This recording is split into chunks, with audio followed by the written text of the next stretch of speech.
Jadi, Kang Fakih, kenapa mubadalah lahir? Ya, mubadalah lahir itu juga salah satunya adalah dari kegelisahan saya melihat dua sisi atau dua kelompok orang atau pendekatan yang ada selama ini, yaitu kelompok yang menegasikan tradisi, merendahkan tradisi, melemahkan seakan-akan tidak penting gitu. Sekarang itu ya kita hidup sekarang ya sudah dengan ada yang sekarang tanpa melihat tradisi. Tapi di sisi yang lain ada orang yang menggunakan tradisi justru sebaliknya untuk menafikan, meniadakan tradisi-tradisi yang sekarang kontemporer bermunculan dan itu penting dan baik. Jadi dalam kajian tertentu misalnya ya, konteksnya mubadalah itu kan hadis awalnya. Jadi kalau kita lihat pendekatan terhadap hadis dalam isu gender misalnya, pada saat tahun 2000 kalau tidak salah itu seluruh kajian hadis di perguruan tinggi Islam di Indonesia dan dunia itu merujuk kepada kajian Fatimah Mernissi, kajian Ali Asghar Engineer, kajian Rifat Hasan dari Pakistan, kajian Asma Baras, yang hampir semuanya, boleh dicek nanti teman-teman, itu mengatakan hadis itu adalah tradisi yang bertanggung jawab terhadap patriarki dan misoginisme Islam. Karena itu tidak perlu dipakai. Karena itu akan menghalangi semua proses kerja-kerja dan diskursus keadilan gender. Jadi hadis dipandang sebagai sumber misoginisme, sumber patriarki yang itu tidak bisa dipakai ketika kita punya gerakan keadilan gender. Kita cukup merujuk kepada Quran. Nah, itu kira-kira yang saat itu mainstream ya di berbagai kajian yang saya ikutin, baik di LSM maupun kelompok-kelompok perguruan tinggi Islam maupun kelompok-kelompok para pengkaji di Indonesia dan di Timur Tengah. Sisi yang lain adalah kelompok-kelompok yang mengatakan bahwa hadis itu sumber kedua Islam, sehingga dia harus digunakan, dipraktekkan apa adanya untuk menghadapi, melawan dan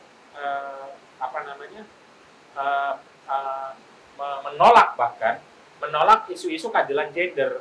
Karena jelas-jelas misalnya perempuan disebut sebagai nakisatu aklin wadinin. Karena itu ya nggak bisa, perempuan itu sejak awal memang kurang, tidak bisa terlibat dalam publik dan lain sebagainya. Nah, dua kelompok inilah yang menurut saya tidak relevan dalam tanda kutip untuk kepentingan umat Islam. Tidak relevan itu artinya begini, orang yang membuat atau kelompok yang membuat kita tidak perlu merujuk kepada hadis adalah orang yang tidak realistis. Kenapa? Karena seluruh tradisi Islam itu berangkat dari hadis. Jadi fikih kita, hukum kita, akhlak kita itu berangkat banyak sekali dari hadis. Jadi kalau kita bilang jangan pakai hadis, itu menurut saya mustahil.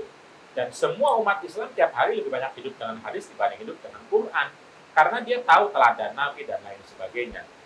Jadi karena itu menyisihkan hadis menurut saya adalah membuat para perempuan dan laki-laki yang bekerja di lapangan untuk keadilan gender menjadi tidak punya modal, menjadi tidak punya sumber, menjadi tidak punya referensi kalau hanya merujuk kepada Quran, karena Quran sangat umum gitu.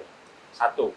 Di sisi yang lain kita nggak mungkin langsung dalam konteks grassroots langsung jumping memakai undang-undang, memakai konstitusi, apalagi memakai SIDO yang itu jauh sekali dari PBB, itu nggak mungkin karena masyarakat tidak hidup dengan itu. Mereka hidup justru dengan hadis, dengan fikih gitu. Karena menurut saya pendekatannya tidak realistis. Pada saat yang sama juga adalah tidak relevan, tidak realistis ketika hadis digunakan untuk menolak seluruh kebaikan-kebaikan dalam tradisi atau peradaban kontemporer terkait dengan keadilan, terkait dengan pentingnya memperhatikan orang-orang yang menjadi korban. Ini kan menurut saya adalah tidak realistis, tidak relevan. Umat Islam akan terjauhkan dari komunikasi dunia, komunikasi publik, di mana kita penting untuk meletakkan perempuan sebagai manusia. Nah, mubadalah itu lahir untuk mengatakan bahwa hadis itu bisa, bahkan niscaya tahu ya, mas. Yeah. Jadi bisa ada possible, niscaya adalah mas, harus. Hadis itu adalah bisa dan niscaya menjadi sumber inspirasi keadilan gender. Dengan cara apa ya? Dengan cara usul fikih. Usul fikih kan meletakkan teks itu ada tingkatannya, ada tingkatan maqasid, ada tingkatan juz'iyat, ada tingkatan elat, ada tingkatan tujuan-tujuan dan lain sebagainya, yang jika menggunakan pendekatan mubadalah adalah kita bisa menemukan pesan utama dari hadis itu, yang pesan itu bisa kita gunakan secara bersama-sama untuk memanggil laki-laki dan perempuan melakukan kebaikan yang disuruh oleh Islam dan menerima kebaikan yang disuruh oleh Islam, pada saat yang sama juga meninggalkan dan tidak menjadi korban dari kejahatan, kezaliman, kekerasan yang tidak diinginkan oleh Islam sebagaimana ditulis dalam hadis. Jadi mubadalah itu lahir untuk mengatakan bahwa keadilan gender itu adalah Islami, dan salah satu sumber inspirasinya adalah hadis, juga Quran, juga tradisi, dan juga tentu saja berbagai tradisi kontemporer yang ada. Itu kira-kira. Wow. Jadi ada beberapa ide yang fokus tentang patriarki dan misoginis dalam mungkin hadis-hadis, tapi ada juga argumen yang lain yang juga ambil marginalisasi perempuan, ulama perempuan dan juga peran publik perempuan di dalam sejarah. Sebagai itu alasannya, reason untuk hari ini penafsiran itu masih dengan perspektif laki-laki sendiri.